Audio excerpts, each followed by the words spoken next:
Good day, folks. We're just going to wait a few minutes here for everyone to jump in, and then we will get started with our topic for the day.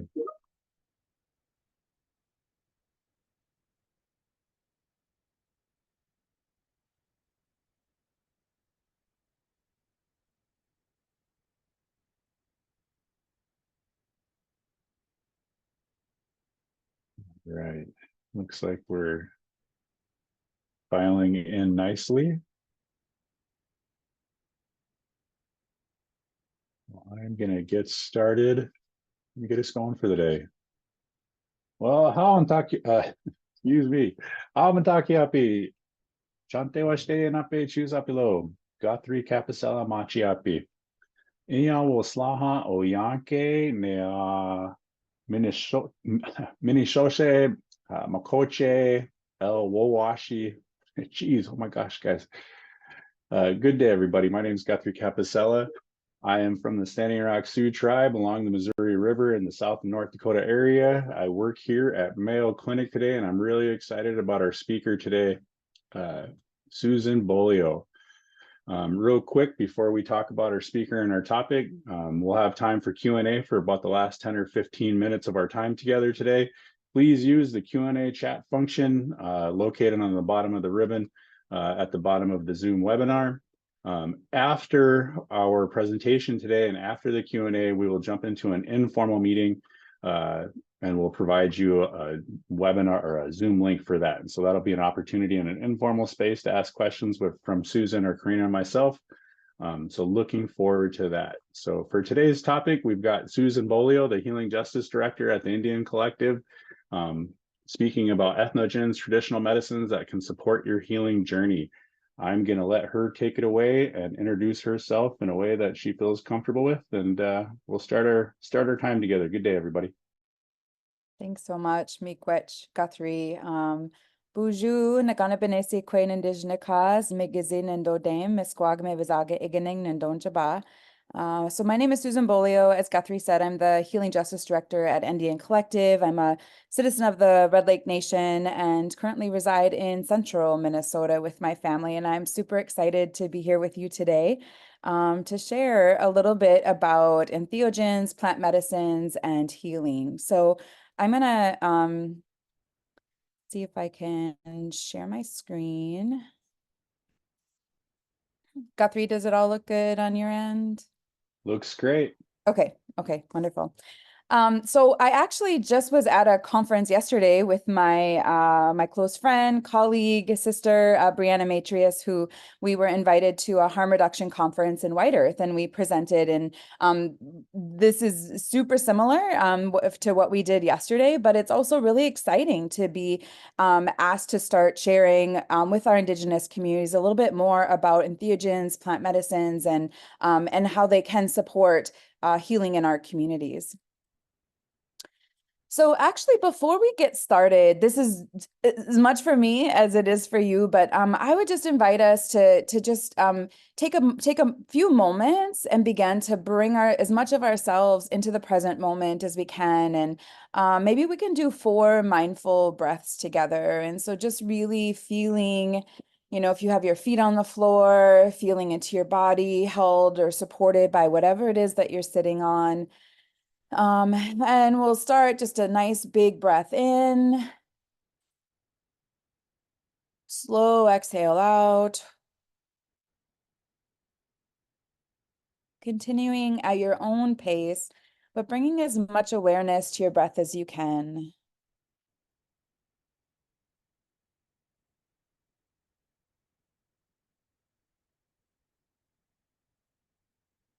Feeling that life force energy going into the body.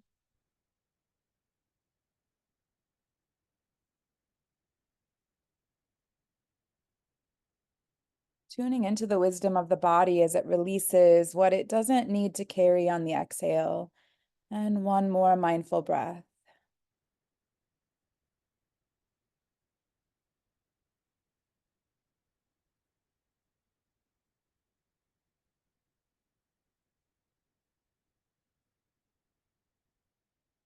All right. So thank you again for taking that time and for taking the time out of what's probably a really busy day for you to join the webinar today and learn a little bit more about entheogens, plant medicines, and healing.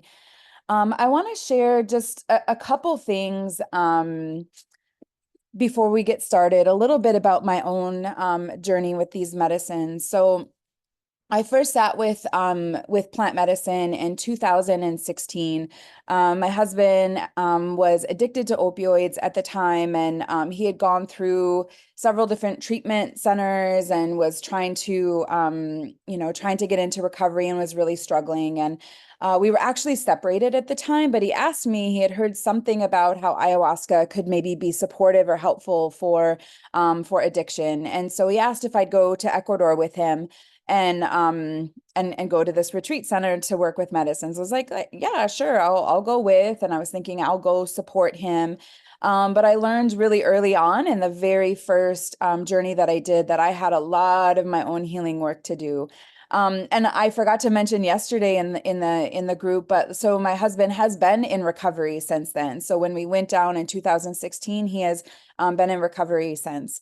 But some of the key learnings and takeaways that I've had I've had multiple opportunities to work with these medicines, sit with these medicines in ceremonial ways, in supportive environments with loving, caring, supportive individuals. And some of the really important takeaways for me, the very first one in that very first ceremony had to do with being able to know what was my energy and what was not my energy. I'm a highly empathic, highly sensitive person. And so growing up in the environment I grew up in, it was really hard for me to know what was mine and what wasn't. I grew up, there was a lot of trauma. My parents didn't know how to work with their emotional energy. My dad had PTSD. He was a Vietnam vet. And so I just I took all that on, and I struggled with depression from about the age of 10 or 11 up until I was like 18 or 19, on or off medications, several suicide attempts.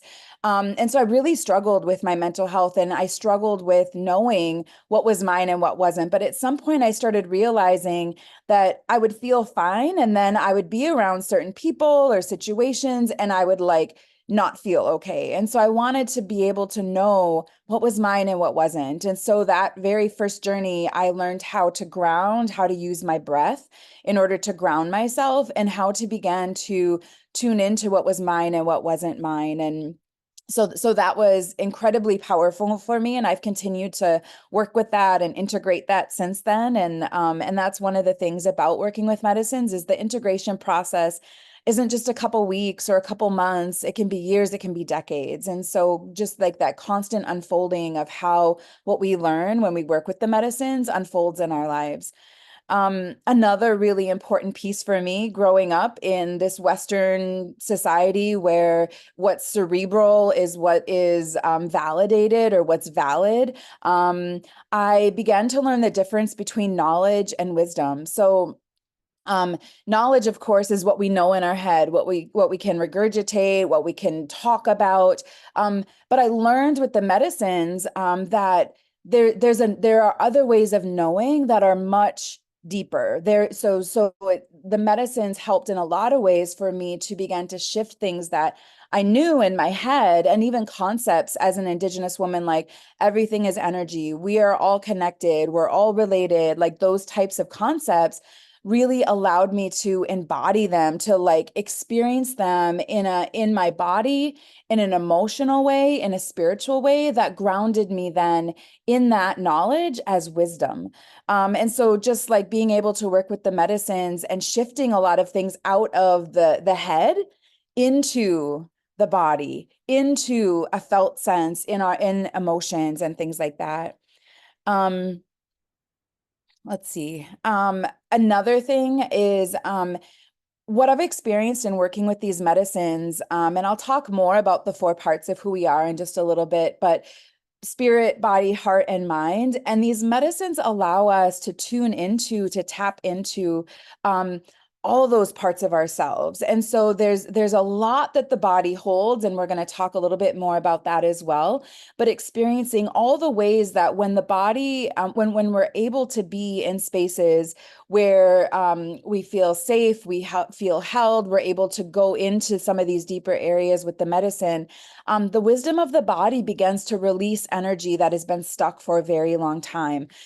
So the medicines can help us to be able to tune into the body and work with that energy that's been stuck, to be able to work with our emotions in ways that for many of us, maybe we weren't raised in environments where people knew how to work with emotional energy in a good way. And so we learned to stuff it, to ignore it, to suppress it. And so these medicines allow for us to create new relationships with our own emotions, and also that deep felt sense of spirit and that interconnection, that inner wisdom and knowing, and that connection to our own spirit and soul, our own unique spirit and soul. Two more quick things I'll share. There's been a lot of different insights that have come through in working with the medicines over the years. And one of them was this sort of like these three words that kept coming in over and over and over. And it was balance, alignment, and integration. And again, we'll talk a little bit more about this in a bit, but balance in the four parts of who we are, so that there's not one area that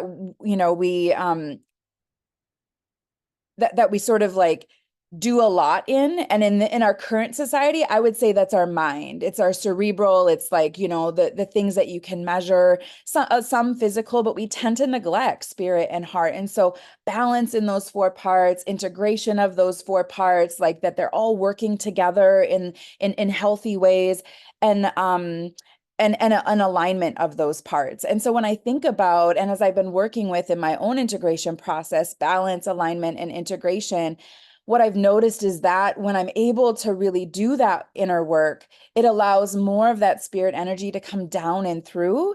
And it also brings like what we learn in the medicine journey down into this physical realm, so that it can have powerful impacts, not just for us, but can also ripple out to those that we work with, to our families, to our communities. And then connected to that, there were a lot of things that came up in working with the medicines around healing ancestral trauma, healing my, family trauma, collective trauma, like experiencing and better understanding this larger collective trauma that's been unprocessed that we all exist in. And so, yeah, and then the remembering part, that was another term that kept coming in over and over and over. It's like,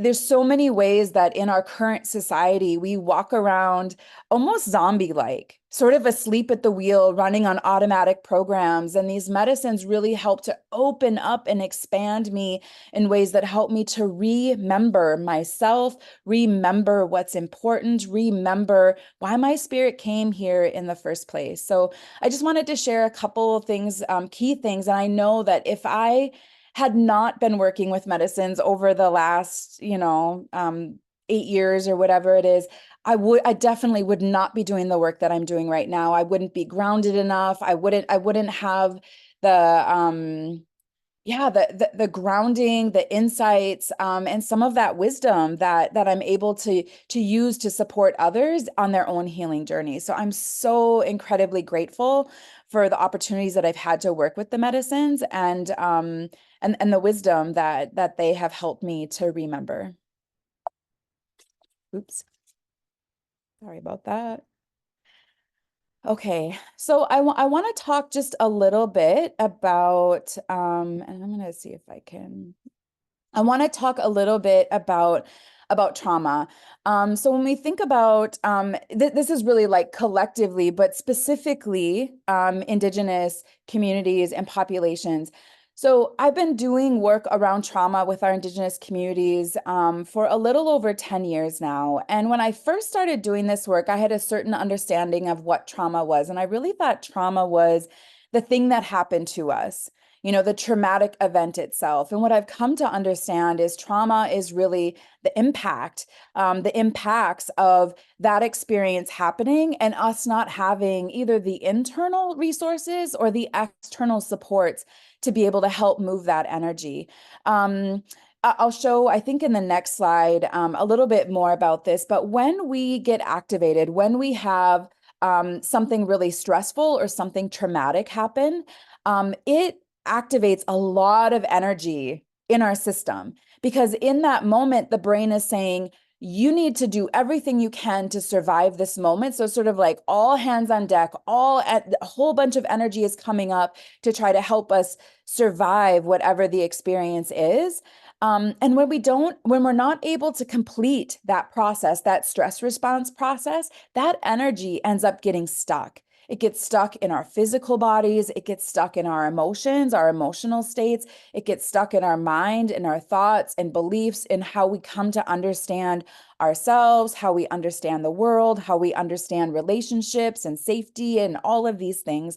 And it also, the other thing that it does is, when this energy is like going through our body and we don't have a way to release it, to process it, we have to push it down. We have to, we literally can't keep doing our day to day when we're in that like highly overwhelmed state.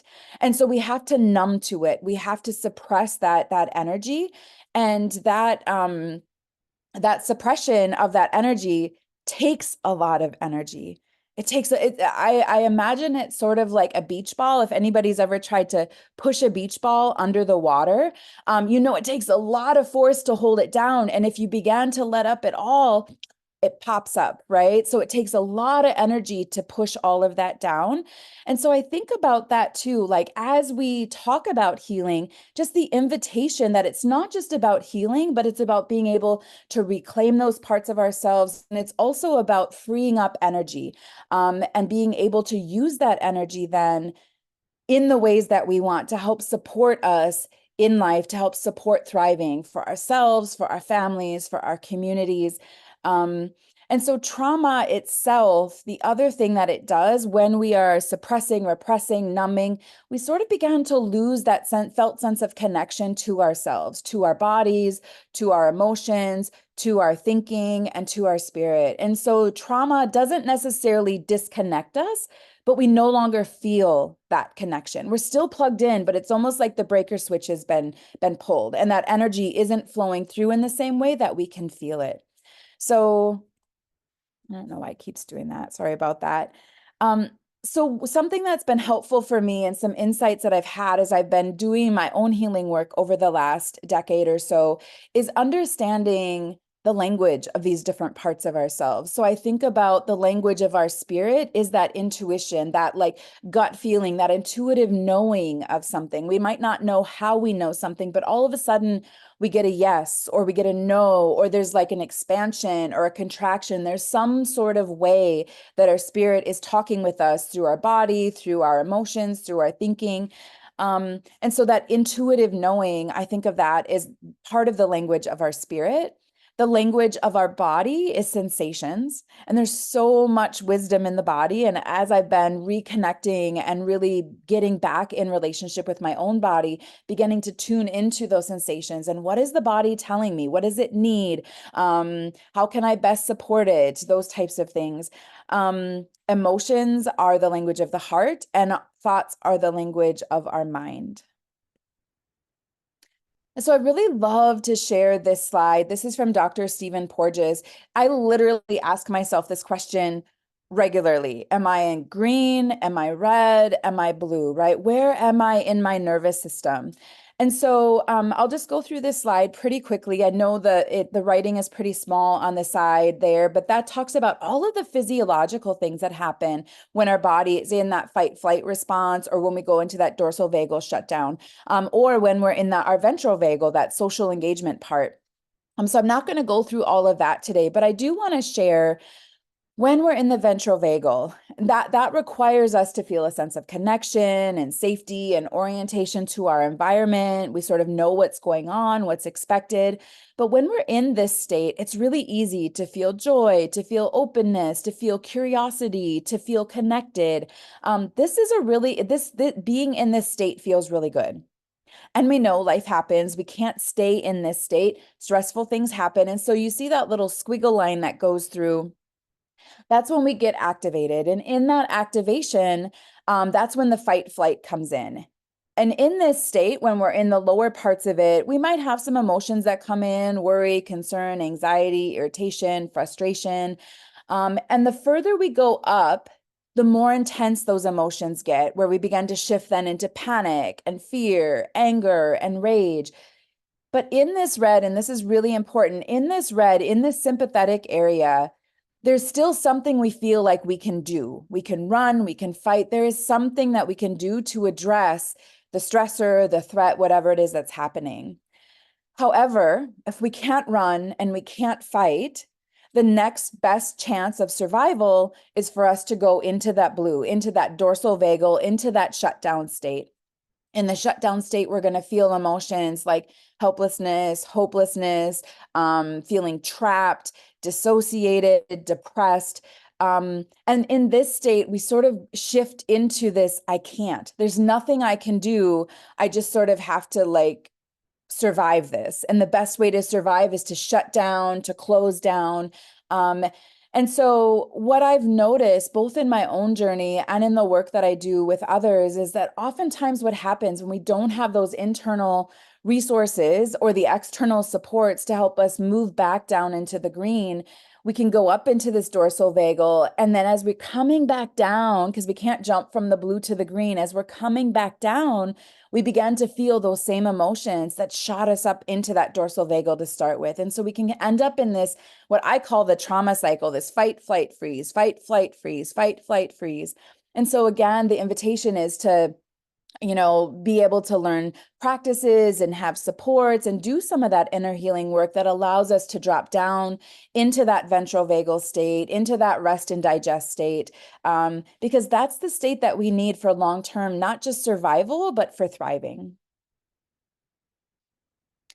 And so when we think about our Indigenous communities, there are hundreds of years of compounded generational, intergenerational, ancestral trauma, right? All of this unprocessed, unresolved energy that has gotten stuck, both in us as individuals, but also in the collective. And all of this then undermines our health and well-being. There's so much good research. There's Dr. Gabor Mate just came out, well, not just, maybe a year ago, came out with The Myth of Normal, which really helps connect those dots between chronic stress and trauma and poor physical and mental health and well-being. And so everything from anxiety, depression, substance use disorders, high suicide rates, again, like poor health, whether that's cancer, whether it's heart disease, whether it's stroke, whether it's diabetes.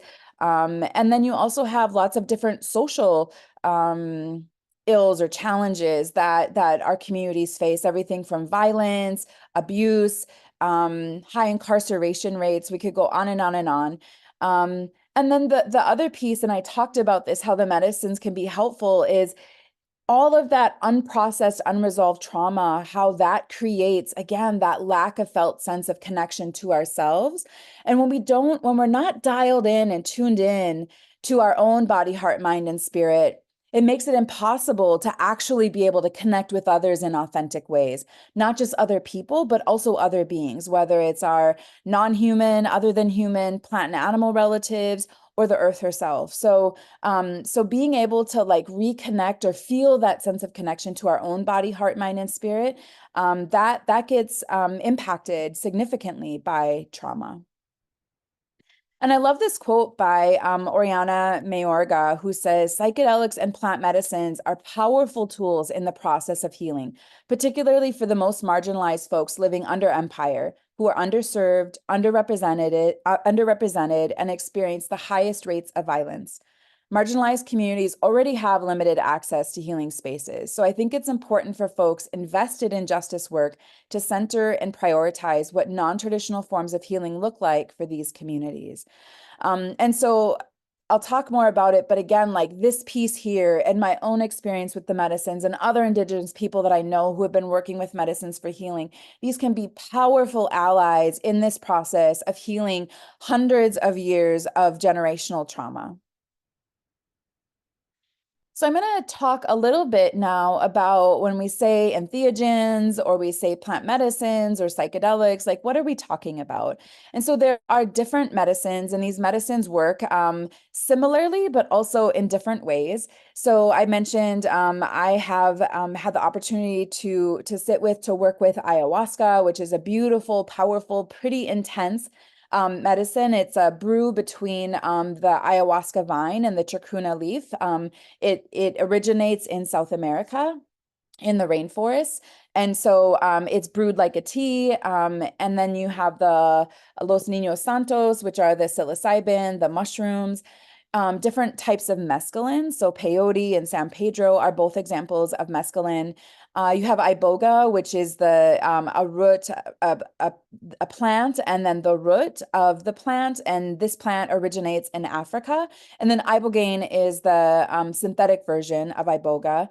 You have MDMA, sometimes known as Molly or ecstasy, though they are a little bit different. And also, just to note, MDMA originated from the sassafras tree. So all of these, even the synthetic medicines, originate from some sort of plant or fungi relative. LSD, I believe that one was connected to some sort of a fungi originally, and then you have ketamine. And of all of these medicines, the only one that is currently legal in the United States is ketamine.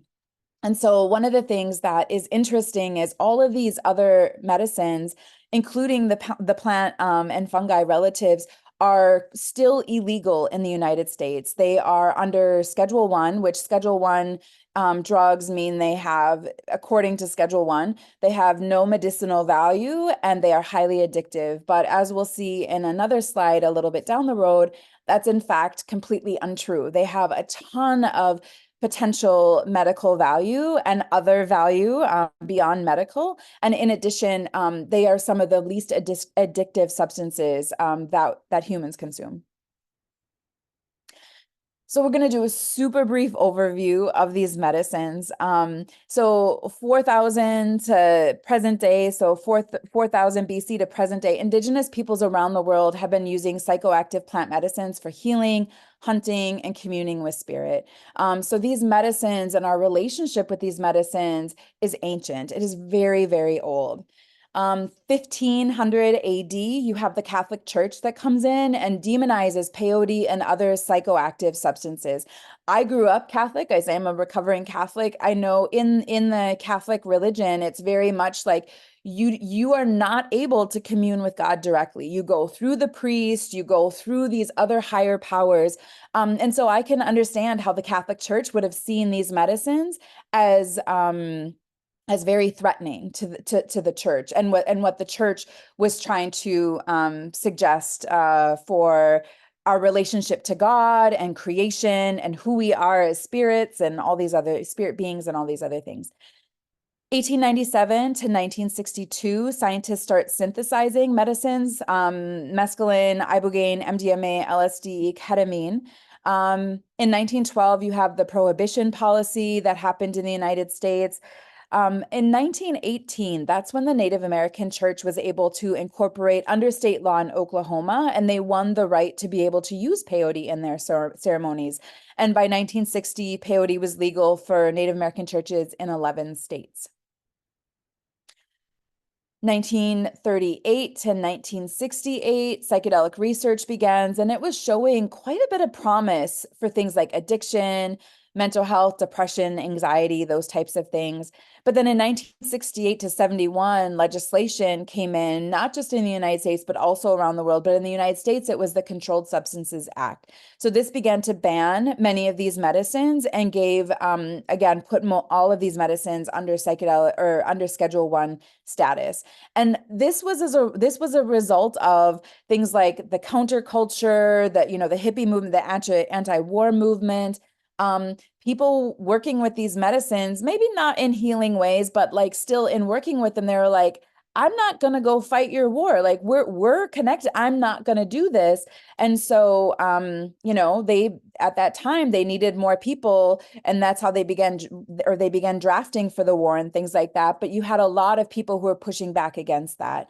And during this time then, because of many of these medicines, being moved into Schedule 1, research was shut down in a lot of places. It was really hard to get approval and funding to be able to continue doing research with these medicines. So there was some that was still happening, but it didn't really start resurging until 2000 to the present. And so there's this resurgence by organizations like MAPS, Multidisciplinary Association for Psychedelic Studies, Johns Hopkins, the Beckley Foundation, and then there are quite a few different universities, both in the United States and around the world, that are beginning to do research with these medicines. And then 2019 to present, psychedelics began to be decriminalized by states in what is now called the United States.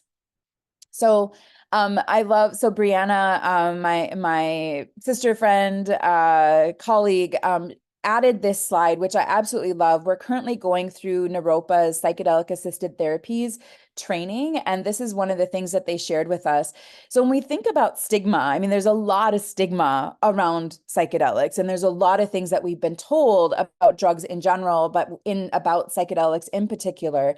But when they talk about the stigma and why the war on drugs and drug users, so this comes from John Ehrlichman, who was the counsel and assistant to U.S. President Nixon at the time. He says, "You want to know what this was really all about? Nixon had two enemies, the anti-war left and Black people.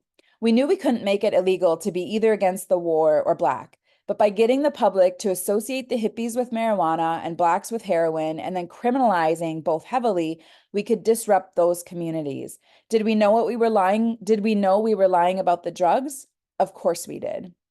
And so I really think it's time in our society to begin to question some of the programming, some of the things that we've been told about drugs, about psychedelics, and working with these substances. One of the things that those of us as Indigenous folks who have been working with the medicines and are having conversations in our communities, sometimes we'll hear people say things like, well, those aren't our ways. And in a lot of ways, I can totally understand that sentiment. As Indigenous people whose, our culture was, our people, there was an attempted genocide. There was attempted genocide on our culture, assimilation, which is what all the boarding schools were about. And so there's a lot of ways in which we as Indigenous people want to try to protect what we've been able to retain of our culture, of our beliefs, of our life ways. And I would encourage all of us to maybe add some additional thinking around this, or some potential perspective shifts. So one of them is, even within our Indigenous communities, there are so many people in our communities, because of mental health and poor physical health and all these other ways, that people are being prescribed medications, whether it's for anxiety, depression, whether it's for substance use disorders like methadone and Suboxone and things like that. And we don't really often say like, oh, those aren't our ways. We're not going to do that. And the other thing that I think is really, really wild is how we as a society, when we look outside, we literally have a pharmacy around us, right? All of the medicines that we could possibly need are around us in our plant relatives, and have been for hundreds of thousands of years. But somehow we've all sort of been brainwashed into believing that the real medicines are what you get prescribed and what you go pick up at a pharmacy. And so there's that sort of like piece of it too, is like, yeah, so there's that piece around the pharmaceuticals. Another thing that I'll offer is, because of the attempted genocide and assimilation, it's really hard to know. What we do know is indigenous peoples, whether it was from the north all the way to the south of, North and South America, there were trade routes that went north and south. There were also trade routes that went east and west. So we didn't live just in complete isolation where we didn't ever interact with any other groups. There were really robust trade routes that happened. And so although there may have been medicines in certain parts of the world or in the Americas and maybe not in others, I don't know, but I wonder, how did trade routes impact different tribes' ability to work with these medicines? So that's just a wondering and a question that I have. Another is like culture is the way that I understand culture is not a noun, culture is a verb. Culture is alive. Culture is the things that not just the things that we do, but the ways in which we do them. And so when I, as an Anishinaabe Kwe, when I think about what makes something Anishinaabe or Ojibwe, it really is, does this thing align with our values, with our seven grandfather teachings? And if it's in alignment with those values, and I'm doing the activities in the values, living those values, then it's Anishinaabe. But I can be doing a cultural activity and I can be doing it not in the values, and it is likely to cause harm and therefore not be Anishinaabe because it's not in right relationship. So culture is alive, and culture is often there to help support the people. And so as people change, as situations change, cultures need to change and adapt and evolve. And so just that invitation as well. And then the last piece that I would add to this is, for many of us in our Indigenous communities, either we ourselves maybe struggle with mental health or substance use issues, or loved ones struggle with it, community members that we know struggle with it. So the impact of this unresolved, unprocessed trauma impacts all of us and is showing up in many, many, many different ways, and causing sort of like this ongoing cycle of harm from one generation to the next to the next. And so as I think about, as an Indigenous woman and my work in trying to help support healing to break those patterns, I can't think of really anybody in our communities that would say, yeah, we don't want to stop these patterns. Right. And so I think really being able to have a bigger perspective of like why we might work with these medicines. And these medicines are not for everyone, but for those who feel ready, and for those who are able to work with medicines in safe, supportive containers where there's preparation, there's the journey, there's the integration. I really do feel like it could be really powerful for our communities. I also wanted to add this slide and this quote. This has very much been my own personal experience in working with the medicines, is that felt sense of connection and relatedness to the land, to our other than human plant and animal relatives.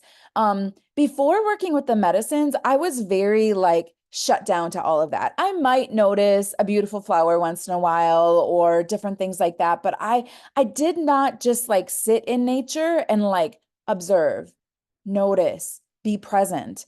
But since working with the medicines, the way in which I see the world, understand our natural world, interact with our natural world continues to shift and evolve to move more and more into right relationship.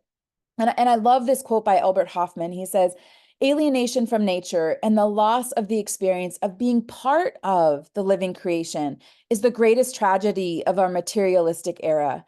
It is the causative reason for ecological devastation and climate change.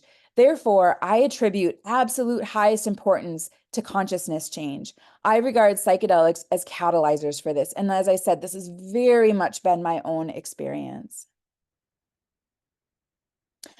I want to shift just for a little bit here and talk about some of the legalities. So again, all of these substances, with the exception of ketamine, are currently still under Schedule 1. But there have been states who have been pushing back against some of that federal law and legislation. And so there are 2 states that currently have legalization and regulation statutes. There are several states who have working groups to study medical use. There are many that are currently in active legislation looking at whether it's legalization or whether it is decriminalization. We have some reduced penalty states, and some other things, some local government reforms. Those are those little dots that are in there. So this is kind of a shift that is happening around the United States and around the world.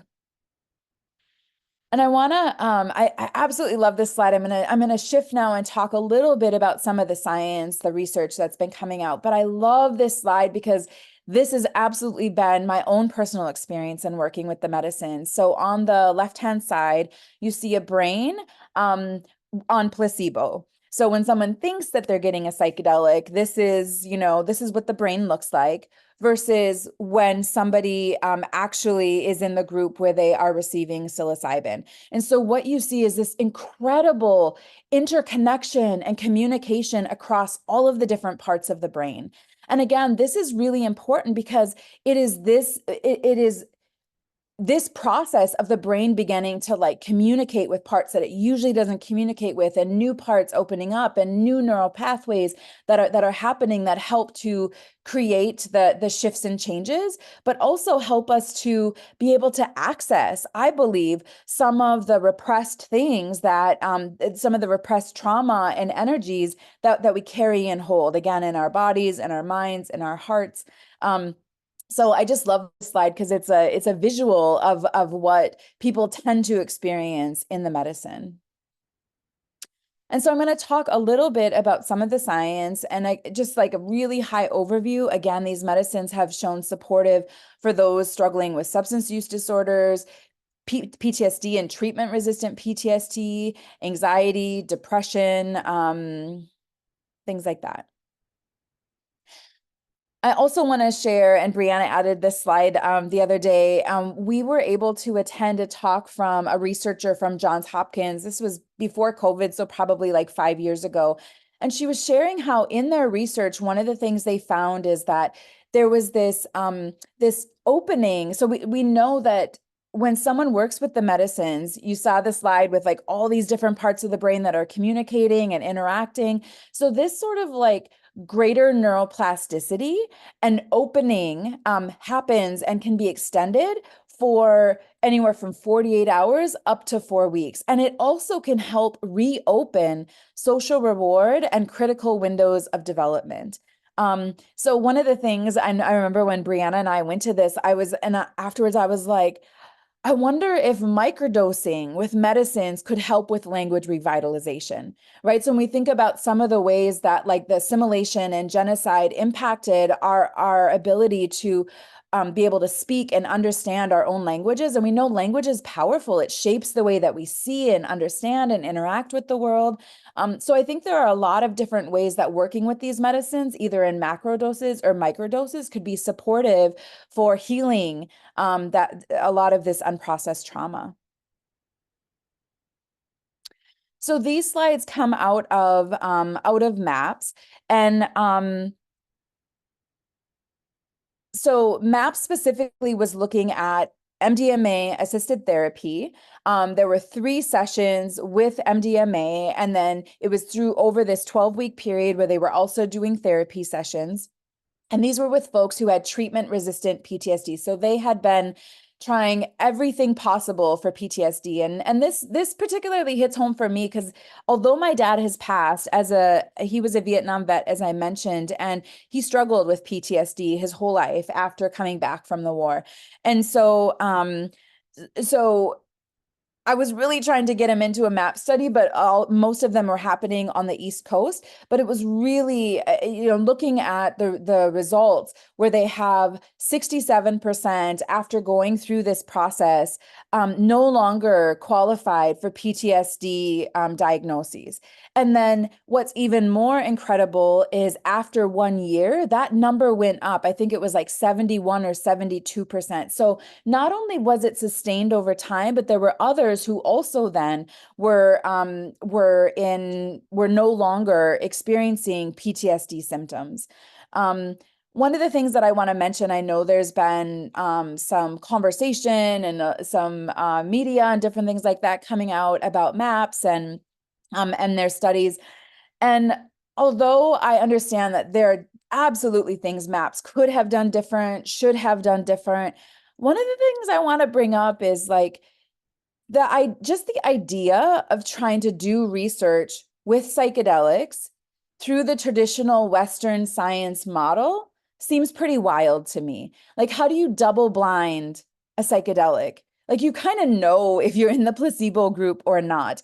And so I feel like in a lot of ways, what's happening is they're trying to push through research on psychedelics and theogens and plant medicines through this Western lens. It's like trying to push a square peg through a round hole. So it's not a really good fit. And I believe there are many other research opportunities that we could engage in that could really help us to understand what is happening and to shift us out of just this really narrow Western lens of research. So I think it's time to start thinking about what that could look like.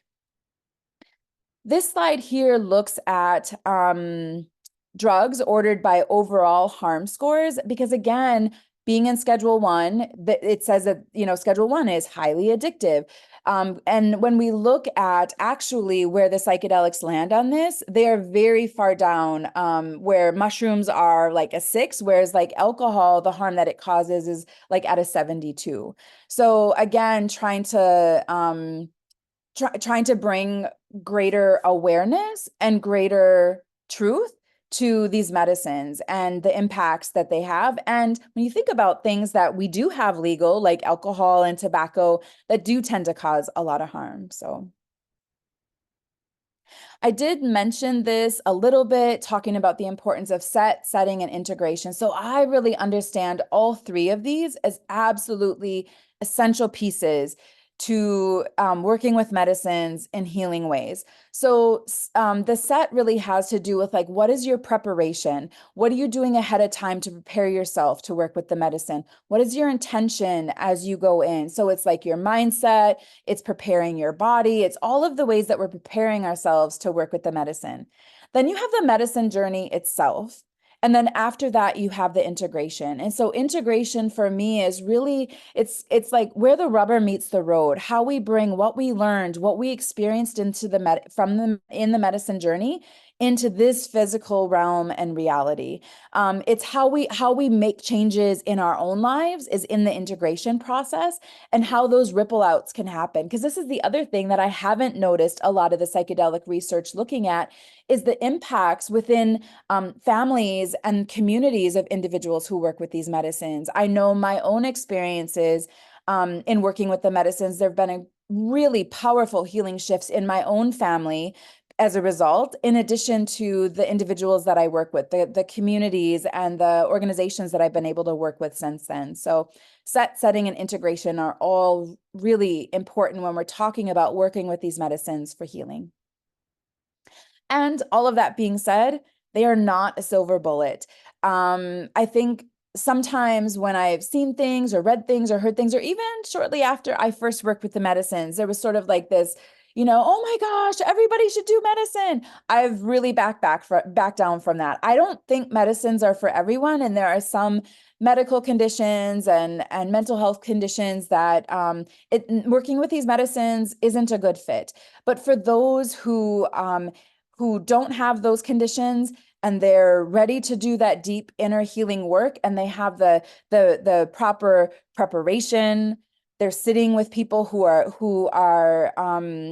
trained, who can hold that container in a really good way. And then the integration, I think it has working with these medicines has so much potential for healing individual and collective trauma. And so I also love this quote by Gail Bradbrook, who says, "Whilst I'm all for psychedelic science, I think it's fantastic. I don't think we necessarily have time to wait for the science to tell us these medicines are useful. The indigenous cultures have already shown us the ways."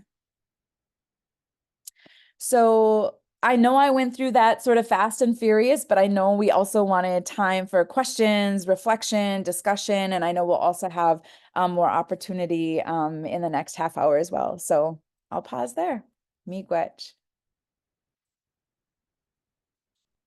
All right, thank you, Susan. So we have a few questions that I'll go through in our chat box here. Thank you for that presentation. We have some good resource links that were also posted in the chat.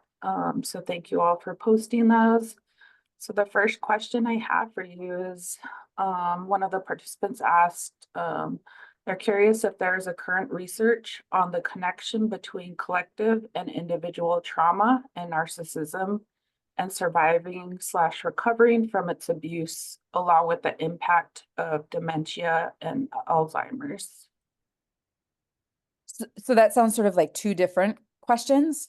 So one has to Yep. do with like individual and collective trauma and narcissism, or is it three questions? Is it individual and collective trauma, narcissism, and then dementia? Is it two or three? It looks like it might be three different questions. Okay.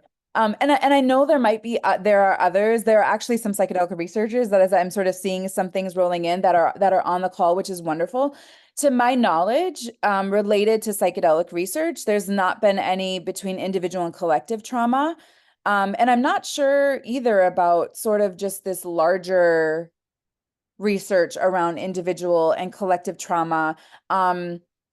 The dots are pretty clear, but whether or not that's been there's good research around that, I'm not sure.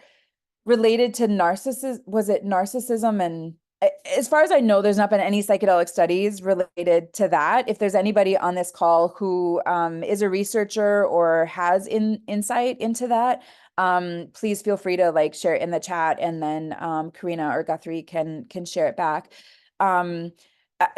My understanding is they're mostly looking at, you know, substance use disorders, mental health things. I know there's some research now, I think it's with MDMA, where they're looking at like couples and supporting like relationships, but those are pretty sparse right now. Was there one more? Oh, dementia. I wonder, Jessica, if maybe you know. I remember hearing something recently about some stuff related to dementia, because I remember thinking about dementia when I started working with plant medicines and how that could be helpful for neurogenesis and healing and allowing parts of the brain to reconnect. So I think there's some research that's starting to come out around Alzheimer's and dementia and as well as traumatic brain injuries. I think that's another one that they're starting to look at, how working with these medicines could be helpful for that as well. All right, thank you, Susan. Another question's coming from Trudy.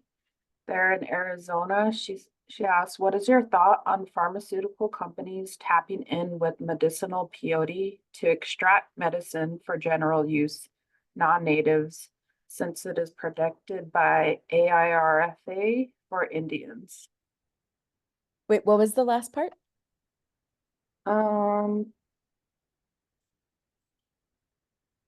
So since it is protected by AIRFA for Indians. Yeah.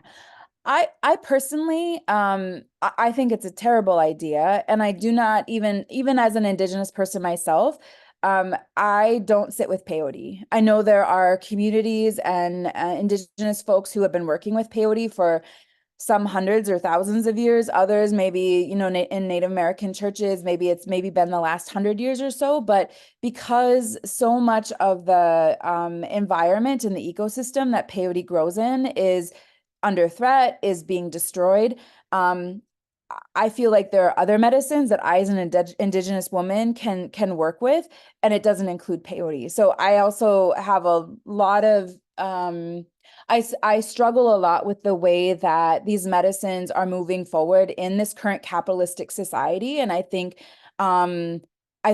because of that, although these medicines have great potential for healing, coming through this highly capitalistic culture and society, I think that could potentially create a lot of harm because it shifts out of healing for people into capital and money, profit, and I think that's problematic.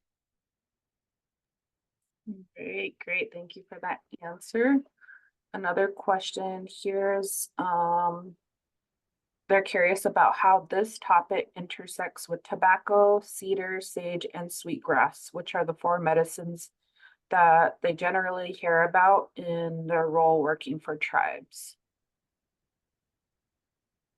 So how they connect?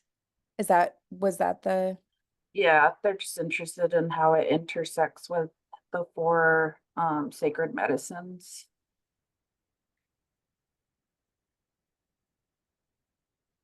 I mean, I guess there's a lot of different ways you could maybe take that question. I guess I would need some more.